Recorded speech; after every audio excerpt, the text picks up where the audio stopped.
So I give the tool and they have the choice. They will relax or they will do something for them.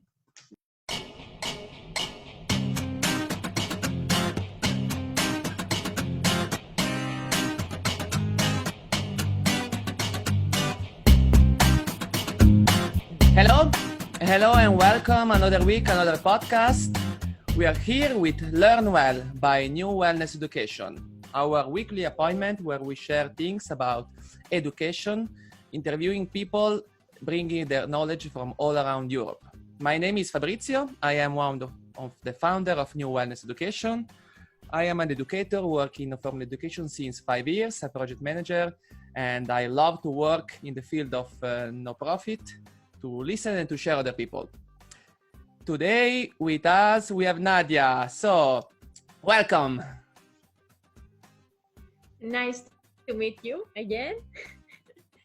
And thank you for calling me to be with you today. I feel so happy about that. And let me introduce myself. And I am Nadia. I'm from Greece. I am living in Athens. And I am designing and facilitating visual art workshops for self-awareness for children and for adults.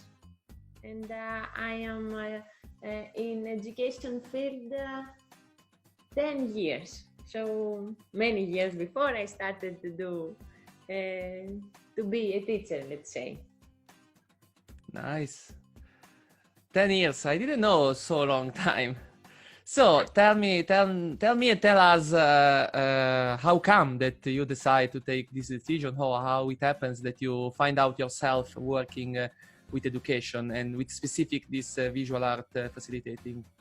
Okay, it's a long story. Sit comfortably and sit back and relax and listen to the story. Okay, it was not really my decision, because when I finished school, I didn't know exactly what I want to do. I knew that I loved children. I knew that I loved to use colors and to paint and things like that, but it was not something important for my family and for my people around me. So my parents wanted me to be a teacher for high school education. I wanted to be in primary or in kindergarten, but they didn't like it at all. You should not do something like that. You have to be a very, let's say, important teacher, not a kindergarten one. So we did a deal. They told me, you will finish the high school education, you will learn how to teach ancient Greek, literature, language, blah, blah, blah. And then you will do whatever you want. So deal was deal. Win-win. After that, I finished the bachelor degree. I wanted to be kindergarten, but I didn't have the degree. So I just started to knock on kindergarten's door because nobody wanted somebody that knows literature to teach in kindergarten. But searching, I found that a boss can hire me like a pedagogue, because my degree was like philosophy, pedagogy, and psychology. So I had the one part already in my pocket, let's say. And after 6 months knocking on kindergarten's door everywhere in Athens with my map, because it was 2010 and the internet was not so fast, I had to have the real map with me and searching where are the private kindergartens. And after so many months of searching, finally somebody believed that I love children. And she gave me the opportunity to work in her kindergarten. And after that, I was 7 years in one kindergarten. At the same time, I realized that I love being with children. I love creating with them. I love listening to them. I love asking them. I love make them make them feel, make them realize, make them play in another way, not play to just play to find things in their self. And also the children learn me the way that nowadays I use. Because, for example, in the kindergarten, the phrase that I was listening every day was like, Nadia, where is my mom? I need my mom. I need my mom. Where is my mother? It was like 7 years, the same sentence for months and months, days and days and days. And at one point, I proposed them to draw their mother and to put it somewhere in the place, in the space. So every time that they really needed their mother, they just grabbed the picture, the drawing. They were talking to her, or giving them, receiving from the drawing, and it was like, that's all, it works. They can talk to the paper, and they can talk to their drawing, and they don't think about it anymore. And it was happening with many things, like, I need an ice cream. Okay, I will draw one for you. This is for you. And it was like, so nice, that easy. So many examples like this make me realize that drawing is very important, and a drawing can give me something that I need now, and I cannot really have it. So I was all those years thinking, and at the same time educating myself. I was going to seminars, trainings, 14 years going to seminars and about non-formal education and about facilitating groups of children, facilitating groups of adults, learning how to draw. After those years, then I realized that I have to do something only with drawing, but not in the way that I already know how to draw, because my teachers learn how to make a hero, like counting a hero measure a hero, draw the perfect environment, draw a portrait. Okay, I know that, but it was not enough for me. So after 7 years, after 7 years of being a kindergarten teacher, my stomach told me that you have to move, and then I quit with happiness. And I wanted to focus only in visual arts, and how can visual arts help children and general people to know themselves, to help them self-aware, but through their drawings, through their sculpture, in their own way, not to teach them how to do something. Because I believe that they persuaded us to believe that we cannot draw, that we cannot express ourselves through visual arts, and that you have to be talented to express yourself in a paper. And I don't believe it. And I want to help people to realize that you don't have to be perfect, or you don't have to know how to make a straight line. It's not the point. It's your hand, it's your way, it's your feelings. If I cannot do a right, a straight line, I'm sorry, a straight line, there is a reason behind it. And I am here to help people to realize what is going on with this line that it is not straight, or this line that it is like going waving. There is a reason. So let's find your own way, your own reason, your own point of view. And then when I hug my way of being, then I can communicate in a different way. I can see you more authentically, more clearly, more without right or wrong, as you say usually. Fabri, I cannot stop talking. So I start talk now. So many things, so many points to reflect and to share on it. I want to to destructurize a bit, starting from one point that I find important. that I find important to share because it's often not understand from people. You mentioned about the fact that you had a formal education background, so you studied in a formal education world, university things about philosophy, pedagogy, literature, and then you also went to for many years to no formal education seminar and workshops. So my question is, what is the impact that had on you both? So what are the good things that you receive from the formal education that you receive, and what are the good things that you receive from the no formal education that you receive? The thing that I really want to keep from formal education, it's the techniques that our mind used to understand something, or the theory behind some behaviors, because I knew the theory behind the behaviors, or I knew that some things about art therapy that I already had read about them, and the years that I was in the workshops, I felt that it was not like in my mind, it was going through my body. I was feeling the words that I had already read.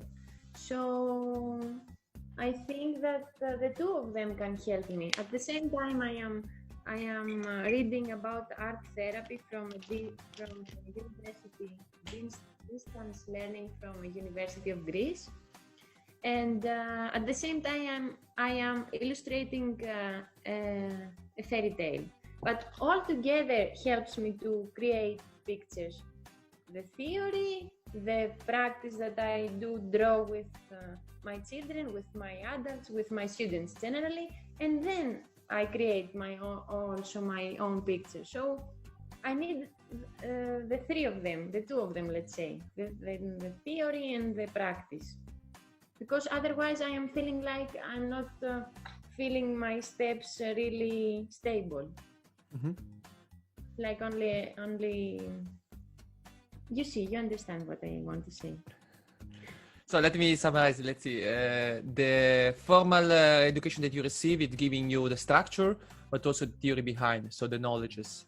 And the knowledge on the thinker level, and then the no formal education approach, it gives you to feel what you learn, and to put into practice in order to be able to replicate it. So the connection of both, it's what is give you stability and awareness of the knowledge that you have, and ability to share it, replicate it. It's kind of correct. And I understand the point. I feel the same when I have to prepare activities, when I have to deal with a certain topic. I like to find myself in searching online university courses about giving the theory behind. And nowadays with the online world, we can follow courses from all the university around. From Yale, you can find a course online. But also the no formal approach of learning by doing, of the voluntary action of being it. It's beautiful to have it both. So another point it's I heard and I'd like to talk about, and I think it can support our listener. It's about your approaches, because you mentioned a lot about art therapy, about drawing awareness, but I would like to ask you to go a bit more deeper and to explain what are the approaches, so how you prepare, how you use your knowledges in order to deliver a workshop or a lesson or an activity. Sometimes I feel like I'm a chef, like I'm a cooker, because all the knowledges that I have already learned, I use them in my way. So it's like something like I am making my own method. I don't use only one, and every day I am creating something new. And the basis, let's say the basis, it's like it through drawing or through pictures. I want to make my students realize the present moment. For example, I give them some pictures from some artists or artworks, and they find their own mood right now. We begin with their mood, and then the other hour we can begin with a dot, with a scribble. We can begin with inspiration from contemporary art, and each one of them can draw their own monsters. We ask monsters and anxiety to pose for us, and then to realize what is going on, but in a way, in an imaginary way. I never say, now you have to draw a monster, because it is like, oh, I cannot, or monster, why, what's that? It's like going slowly and step by step, and I feel, and my feeling, let's say it again, experience. In my experience, I see that when I go through imagination, everything it is easier. In the beginning, it is really hard to ask for adults to ask them, imagine if blah blah blah, what is gonna happen? It's like, imagine, it's difficult, I cannot imagine, I cannot draw, I cannot do this, I'm not for that, it's something for children, it's not for me. So I listen all of those things that they say. I hug them. I mean, I like, it's okay. It is what it is. You don't have to change anything. Let's go with this. And slowly, when they enter in the imagination and they enter to what if, 1 hour pass and they are like, oh, what happened in this hour? Where was I? And then I propose them to come back here again. And can you find any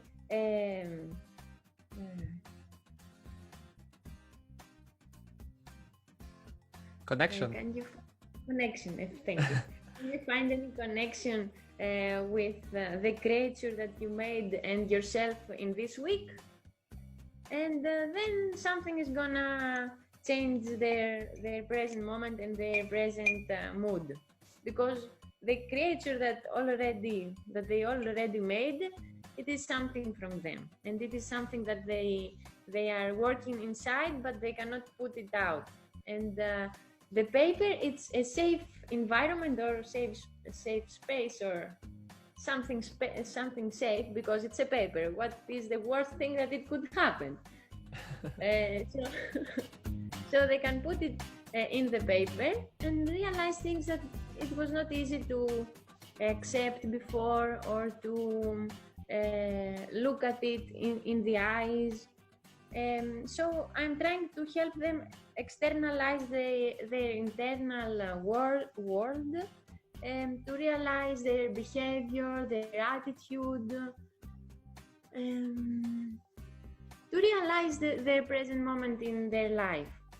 And for the children, it's the same thing. If they know who they are, or what is the thing that they really love to do, or what is their talent in an early age, and they go for it earlier than me, let's say, they will be more, I think that they will be happier in their life. They will go with their choices and not what their parents want them to be. So I help them to find their element, or to know who they aren't. Let's say, maybe sometimes we cannot learn who we are very in early ages, but we can know what we don't want to do, or what is not for us, but from the stomach, not from the mind. Thank you very much. Thank you very much. a lot of again, a lot of things, and I love your energy and your approach, and I recognize a lot of things that I use in my work in a small different way. So I understand what you talk about, and actually also use sometimes the drawing to, and I appreciate a lot this sharing, so I can also figure it out more about what to do with this powerful, because I find it a really powerful way of expressing ourselves and supporting to express something that is not clear, to put it on a paper, so to be a bit more clear. And listening this last part about the children and the future, but also listening in the beginning your experiences working before with the children, then opening up with a wider target group. I have a question: is what are the different, if there are any difference between working with children, working with adults? What if you organize the workshop in the same way, if you organize it in different ways, if there are different, if not? So also to support other people that want to work, they are working with adults, but they would like to work with children. So people that are working with children and they would like to work with adults. If you find any difference, or maybe not, maybe an adult is just a children taller. Not at all. I think that children, for me, working with children, it's the easier thing, because they are so much authentic, and they can say whatever they feel right now, that there are not second thoughts or second things that it could hold them back. If they are getting bored, it's like, Nadia, now I'm getting bored. It's okay, we can handle it. But for the adults, it's not easy to express how they feel in each moment. So sometimes I have to take care of the adults, and to take care that they don't really want to share in the beginning their present situation. So I have to go with adults slowly, and to make them feel more safe than the children, to open up, because I usually feel a bar, like something like, or like, don't do it, or the things that I already said before.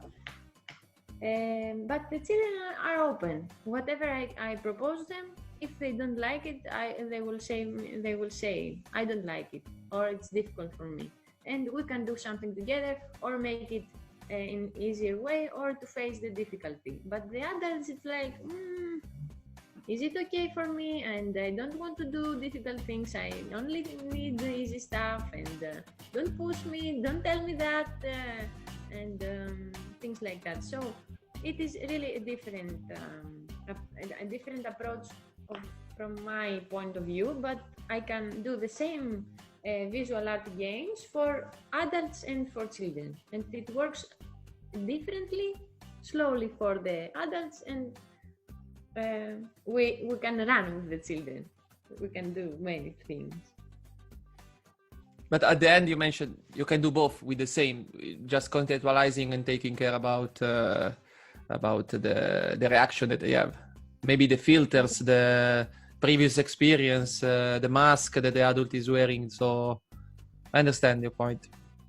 Let's go to an end of this podcast. I can stay here listening your experience for for much more time, but I want also to keep it short also for our listener.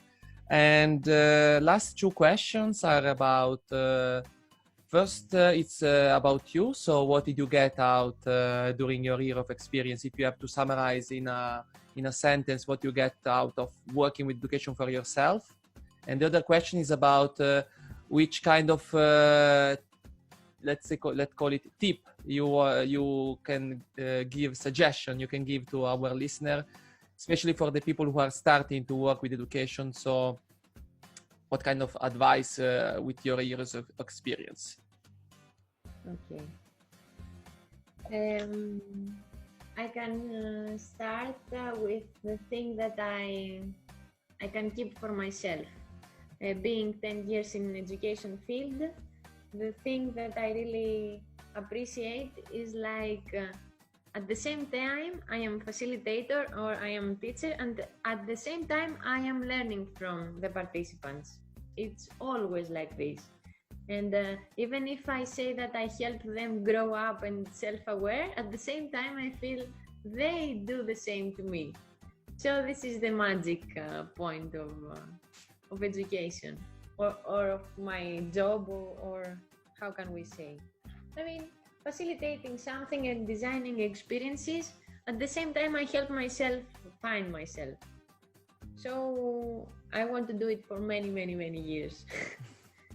And the second question about the suggestion for somebody that now it is starting. In my beginning, I was feeling many times frustrated.